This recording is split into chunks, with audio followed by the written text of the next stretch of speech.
पंतनगर विश्वविद्यालय में 4 दिवसीय 116वें अखिल भारतीय किसान मेले का शुभारंभ सीएम पुष्कर सिंह धामी ने किया। अखिल भारतीय किसान मेला एवं कृषि उद्योग प्रदर्शनी 2024 के शुभारंभ समारोह में सीएम धामी ने संबोधन भी किया। वहीं इस बार किसान मेले में विभिन्न फर्मों के लगभग 400 के करीब छोटे बड़े स्टॉल लगाए जाएंगे। वहीं कृषि प्रदर्शनी, कार्यशालाएं और सेमिनार आयोजित किए जाएंगे। इसमें विशेषज्ञ किसानों को सलाह देंगे। इससे किसानों को सीधा लाभ होगा। यह मेला कृषि विकास के लिए न केवल एक महत्वपूर्ण मंच होगा, वहीं किसानों की समस्याओं के समाधान खोजने में भी मदद करेगा। किसानों के लिए एक नई दिशा और अवसर भी प्रदान करेगा। विश्वास है कि इस मेले में प्रदर्शनी के द्वारा उपलब्ध कराई जा रही तकनीकी जानकारियों से हमारे किसान भाई उपलब्ध होंगे। मेरा भी आज पूरा मन था, कुलपति महोदय कह भी रहे थे कि पूरा पंडाल घूमते हैं, पूरी प्रदर्शनी देखते हैं, और अच्छा होता कि मैं भी सभी प्रदर्शनी में जाता। हमारे कमिश्नर साहब भी जाते, जिलाधिकारी जी भी जाते, हमारे सीडीओ साहब मनीष बड़े ये भी नवाचार करने पर विश्वास करते हैं। मैं इनका नाम विशेष रूप से उल्लेख इसलिए कर रहा हूँ कि नए IAS अधिकारी हैं और बहुत नज़दीक से चीज़ों को जानते हैं और उसका समाधान भी करते हैं। तो निश्चित रूप से ये हमारे कृषक भाइयों के लिए और कृषि को आगे बढ़ाने में अपना योगदान देते। लेकिन थोड़ा सा पूर्व निर्धारित कार्यक्रम होने के कारण से मैं कुछ ही एक स्टॉल देख पाया, लेकिन मन से मैं सारी स्टॉल देख रहा हूँ कि वास्तव में हमारे विश्वविद्यालय के द्वारा बड़ा प्रयास किया गया है और विश्वविद्यालय लगातार प्रयास भी कर रहा है। उसी का परिणाम है कि हमारा विश्वविद्यालय जो है 50 पायदान और ऊपर आ गया। निश्चित रूप से ये हम सब लोगों के लिए बहुत ही गौरव की बात है और प्रतिवर्ष ये मेला आयोजित होता है और ये सच में एक सबसे बड़ा मेला है और इसको मैं कहूँगा कि ये कृषि का ऐसा कुंभ है जो किसानों को आधुनिक तकनीकी का बोध कराकर उन्हें हर दृष्टि से समृद्ध बनाने में महत्वपूर्ण भूमिका निभाएगा। और हमारे प्रधानमंत्री जी का जो संकल्प है कि 2047 तक विकसित भारत बनेगा, जैसा गौतम जी ने कहा, उसमें हमारे किसान भाइयों को प्रेरित करने में, उस दिशा में ले जाने में बहुत महत्व। उत्तराखंड में बरसात के बाद फिर से एक बार चारधाम यात्रा सुचारू रूप से शुरू हो गई है। फिलहाल कोई भी मुख्य मार्ग बारिश के कारण बंद नहीं है, जिसे लेकर आपदा सचिव विनोद कुमार सुमन ने बताया कि प्रदेश भर में करीब 32 ग्रामीण सड़कें बंद हैं। इन्हें भी जल्दी सुचारू कर दिया जाएगा। वहीं उन्होंने बताया कि प्रदेश भर में 15 अक्टूबर तक सभी सड़कें गड्ढा मुक्त करने का लक्ष्य विभागों को दिया गया है। चारधाम यात्रा मार्ग पर स्थिति सामान्य है। बड़ी संख्या में श्रद्धालुओं का आवागमन किया जा रहा है, आवागमन हो रहा है। यात्रा पूरी तरह से सुरक्षित है, सुचारू रूप से चल रही है। पूरे प्रदेश में अगर हम बात करें तो सभी सड़कें लगभग खुली हुई हैं, चाहे वो मुख्य मार्ग हों या जिला मार्ग हों। कुछ ग्रामीण सड़कें बंद हैं जिनकी संख्या 32 के आसपास है, जिसमें से आज भी काफ़ी सड़कें खोल दी जाएंगी। और माननीय मुख्यमंत्री जी ने अभी कुछ दिन पहले एक VC लिया था सभी जिलाधिकारियों के साथ में और सभी विभागों के साथ में, और ये कहा था कि 15 अक्टूबर तक सभी सड़कों को गड्ढा मुक्त किया जाना है। तो उस क्रम में विभागों द्वारा कार्रवाई। दिनेशपुर क्षेत्र में कई स्थानों पर बिजली विभाग के सहायक अभियंता अमित चंद्र आर्य, अवर अभियंता दिनेशपुर अरुण कुमार के साथ विजिलेंस टीम की ओर से ताबड़तोड़ विद्युत उपभोक्ता के घरों में छापा मारते हुए कई लोगों को बिजली चोरी करते हुए पकड़ा। बाद में बिजनेस टीम की ओर से कागजी कार्रवाई करते हुए बिजली चोरों के खिलाफ 14 लोगों के खिलाफ थाने में तहरीर दी गई। इस दौरान विद्युत विभाग के उपखंड अधिकारी प्रिवेंद्र सिंह ने कहा कि किसी भी सूरत पर बिजली की चोरी नहीं करने दिया जाएगा। विजिलेंस टीम के द्वारा लगातार छापेमारी अभियान जारी रहेगा।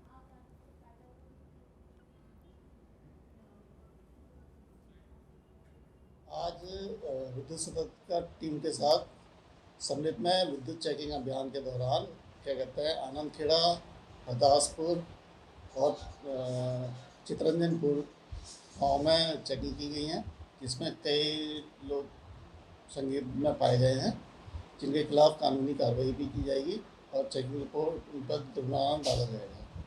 तभी कुछ एरिया चेक किया गया है और उत्तराखंड में साइबर हमले से सरकारी कामकाज पिछले 3 दिनों से ठप पड़ा हुआ है। उत्तराखंड सचिवालय में ई फाइल से लेकर जिलों तक ई ऑफिस के जरिए होने वाला कामकाज पूरे तरीके से ठप पड़ा हुआ है। आईटीडीए के डेटा सेंटर से होस्ट होने वाली सभी 186 एप्लीकेशन और वेबसाइट बंद है, जिनमें सीएम हेल्पलाइन पर दर्ज होने वाली शिकायतों के साथ सचिवालय में ई फाइलिंग का भी कामकाज ठप है।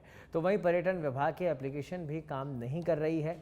आम जनता के अपनी पोर्टल के तहत बनने वाले ज़रूरी प्रमाण पत्र भी पिछले 3 दिन से नहीं बन पा रहे हैं।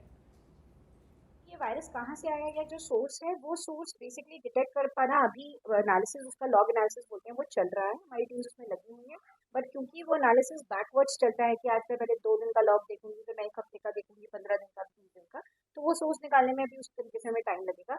हमारा पहला प्रायोरिटी यही है कि हम अपने पूरे सिस्टम की स्कैनिंग करके उसको अप करें। तो ये प्रोसेस, क्योंकि डेटा बहुत ज़्यादा है, सिस्टम्स बहुत ज़्यादा हैं, उस तरीके से उसको स्कैनिंग करने में टाइम लगेगा। उत्तराखंड में बहुत बड़ी संख्या में सरकारी हॉस्पिटल मौजूद हैं, लेकिन स्थिति यह है कि कई ऐसे हॉस्पिटल हैं जहां पर अभी भी स्पेशलिस्ट डॉक्टर नहीं हैं। वहीं जब स्वास्थ्य मंत्री डॉक्टर धन सिंह रावत से पूछा गया है कि प्रदेश में डॉक्टरों की भारी कमी है और कई सरकारी डॉक्टर नाराज़ भी हैं और वह हड़ताल में भी जाने की बात कह रहे हैं, तो इसको लेकर धन सिंह रावत ने कहा कि मैं प्रधानमंत्री नरेंद्र मोदी का आभार व्यक्त करना चाहूँगा, जिन्होंने हमें बड़ी संख्या में डॉक्टर दिए। आज प्रदेश में डॉक्टर्स की कमी नहीं है। राज्य में अब डॉक्टर अब काफी हो गए हैं। मैं प्रधानमंत्री जी का भी, देश के स्वास्थ्य मंत्री जी का भी, मुख्यमंत्री जी का भी धन्यवाद देना चाहता हूं कि अब हरिद्वार मेडिकल कॉलेज इस साल से हमारा शुरू होने जा रहा है। 100 सीटें हमको मिल गई हैं और मैं कह सकता हूं कि छोटे प्रदेश में 2 वर्षों में हमको 2 नए मेडिकल कॉलेज मिल चुके हैं। अब अगले साल हमारा उधम सिंह नगर मेडिकल कॉलेज भी शुरू हो जाएगा, फिर उससे अगले साल हमारा पिथौरागढ़ मेडिकल कॉलेज भी शुरू हो जाएगा। केदारनाथ विधानसभा में कुछ दिनों में उपचुनाव होने हैं। उपचुनाव को लेकर भाजपा की क्या तैयारी है, किस तरह से भाजपा पूरा रोड मैप तैयार कर रही है, इन सब को लेकर हमारे संवाददाता ने बीजेपी के प्रदेश अध्यक्ष महेंद्र भट्ट से खास बातचीत की।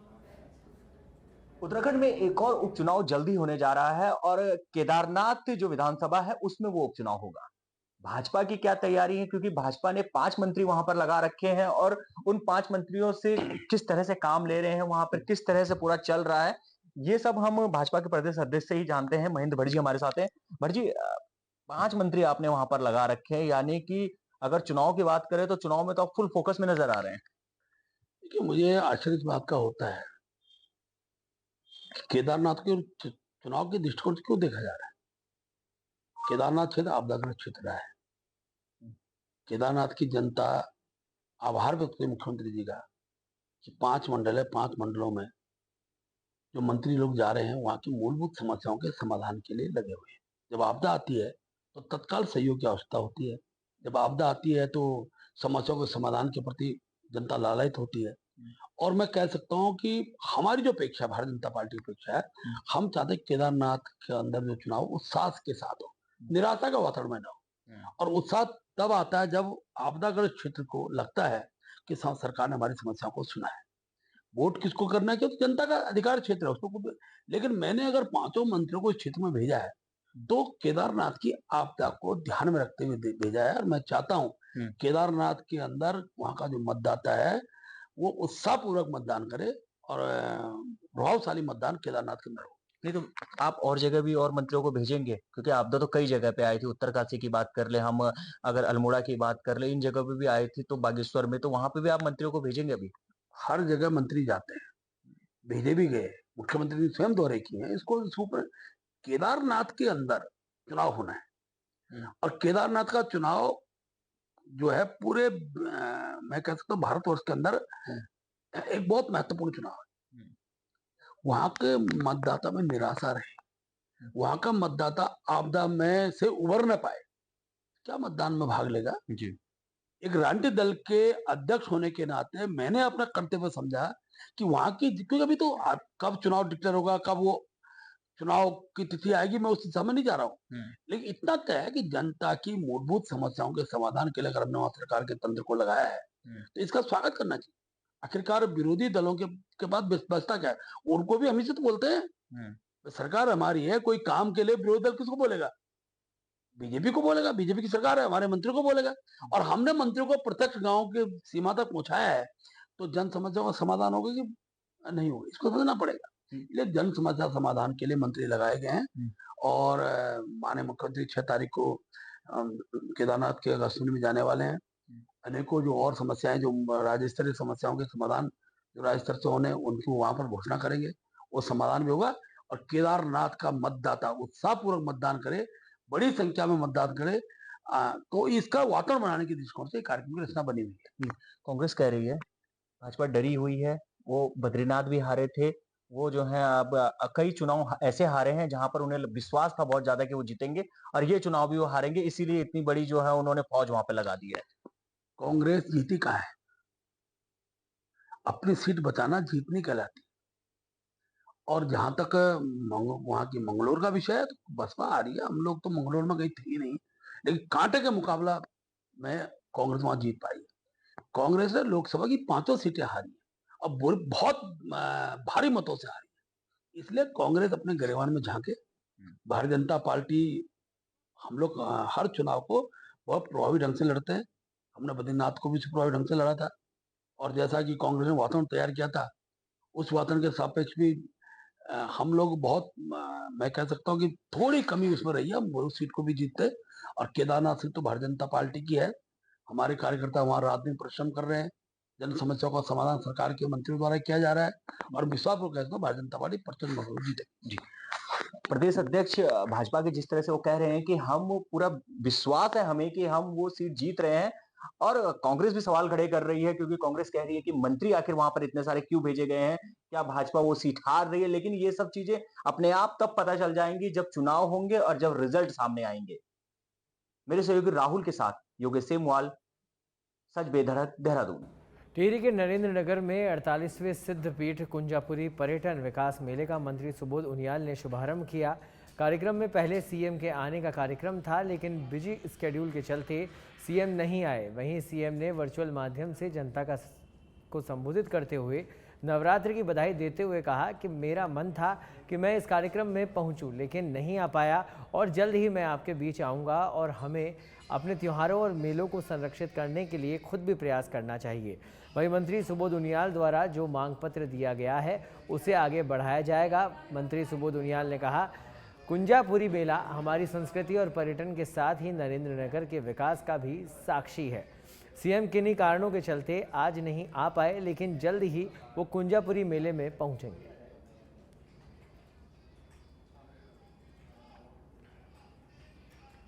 आरटीओ की एक महत्वपूर्ण बैठक गढ़वाल कमिश्नर विनय शंकर पांडे की अध्यक्षता में 16 अक्टूबर को होने वाली है।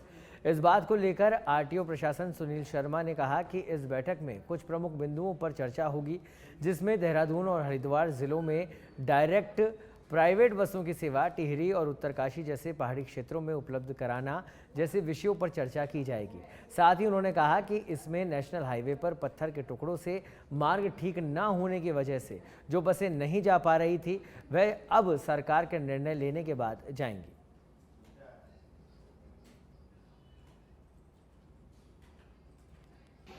आने वाले त्योहारी सीज़न के लिए हम लोग ये सुनिश्चित कर रहे हैं कि जितने भी शहरी क्षेत्र हैं उसके अंदर हमारे बसेस के जो मालिक हैं, जो सिटी बस चलाते हैं, उनसे वार्ता कर ली गई है और उन्हें कहा गया है कि सुचारू रूप से अपनी सेवाएं दें और टाइमिंग का जो हमारे टाइमिंग्स हैं उसका पूरा पालन करें।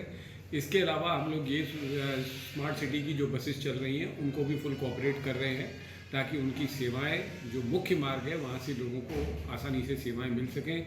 इसके अलावा ट्रैफिक पुलिस से समन्वय बैठाकर जितने भी जंक्शंस हैं या ऐसी रोड्स हैं जहाँ पर की जाम की स्थिति लगी होती है उसको उनसे कोऑर्डिनेट करके ऐसी जगह जहाँ जाम लग रहा है उसको खोलने के लिए जो भी हम कार्रवाई कर सकते हैं वो करें। रायपुर थाना देहरादून क्षेत्र में नशीला पदार्थ पिलाकर युवती से गैंगरेप का मामला सामने आया है। मामले में 2 आरोपियों को गिरफ्तार किया गया है, जबकि तीसरे नाबालिग आरोपी को पुलिस संरक्षण में रखा गया है। इस बीच केस दर्ज करने में देरी पर पीड़ित पक्ष के साथ पहुंची भीड़ ने रायपुर थाने का घेराव किया। आरोप है कि पुलिस ने तत्काल मामला दर्ज नहीं किया। हालांकि काफ़ी हंगामे के बीच पुलिस ने मुकदमा दर्ज किया। थाना रायपुर पर शाम को कुछ लोग 3 लड़कों को एक टाटा मैजिक के साथ लेकर थाने पर आए और उनके द्वारा थाने पर सूचना दी गई कि उनकी बेटी 12-12:30 बजे गायब थी और नहीं मिल रही थी, जिस पर उनकी सूचना उन्होंने 112 पर दी और साथ ही साथ परिजनों के साथ वो तलाश कर रहे थे और देर साय उनको वहाँ पर तपोवन रोड पर टाटा मैजिक में अपनी बेटी और 3 लड़के वहाँ बैठे मिले और जिसके आधार पर वो तीनों लड़कों को यहाँ ले आए और बेटी को जो है अस्पताल में उन्होंने अभी एडमिट कराया प्राथमिक उपचार के लिए। चूँकि ये सूचना संवेदनशील थी, इस पर तत्काल जो है लिखित कोई कंप्लेन आने के पहले ही यहाँ पर जो जितने भी CCTV फुटेज थे और जो सस्पेक्टेड थे उनकी कॉल डिटेल मंगा ली गई थी और उसके अवलोकन से अभी प्रथम दृष्टया ये पता चला कि जो 2 लड़कों के नाम इसमें बताए गए थे वो अन्यत्र स्थानों पर थे और करीब 2:30 से 3 बजे उनको फुटेजेस भी देखी गई, वो एक अन्य रोड पर वहाँ पर मौजूद थे। उसके बाद वो टाटा मैजिक में बैठ कर कहीं शहर में तपोवन रोड की तरफ घूमते दिखाई दिए। चूँकि अभी बहुत सारी फुटेजेस पुलिस ने कलेक्ट की जिसका अवलोकन किया जा रहा है। उत्तराखंड में 16 लाख घरों में स्मार्ट मीटर लगाने का अभियान है, लेकिन जनता ने यहां प्रीपेड स्मार्ट मीटर का लगातार विरोध कर रही है। वहीं जनता के गुस्से को भुनाने के लिए यहां विपक्षी पार्टी कांग्रेस जुटी हुई है। सरकार द्वारा विद्युत वितरण व्यवस्था को निजी हाथों में दिए जाने के खिलाफ कांग्रेस ने प्रदेश के कई जिलों में विरोध प्रदर्शन शुरू कर दिया है। इस बारे में कांग्रेस नेताओं ने कहा कि सरकार इस मीटर के जरिए जनता पर आर्थिक बोझ बढ़ा रही है। कांग्रेस नेताओं का कहना है कि शासन की इस मनमानी के खिलाफ कांग्रेस सड़कों पर उतरेगी। कांग्रेस अब क्या कहूं मैं कि बिजली चोरी रोकने के लिए प्रयास हो रहे हैं, स्मार्ट मीटर लग रहे हैं और कांग्रेस इसमें भी नुक्स निकाल रही है।